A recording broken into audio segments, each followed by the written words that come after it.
پہ باری ہے. ہم شہادت سے ڈرنے والے نہیں ہیں کیونکہ شہادت ہماری میراث ہے. ہمیں درس کربلا سے ملا ہے.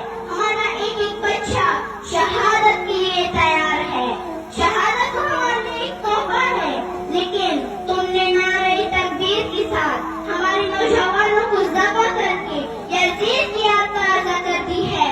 دوسری بات کہ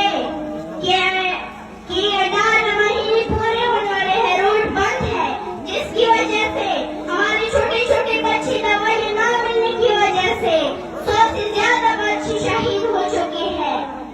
کیا آپ انسان نہیں ہیں؟ کیا کسی میں دل نہیں ہے؟ کیا آپ ایسے چھوٹے چھوٹے بچے نہیں ہیں؟ یہ تمہاری ناکامی کا سب سے بڑا ثبوت ہے. ہم کٹ سکتے ہیں، مر سکتے ہیں، لیکن ظالم کے سامنے جھک نہیں سکتے.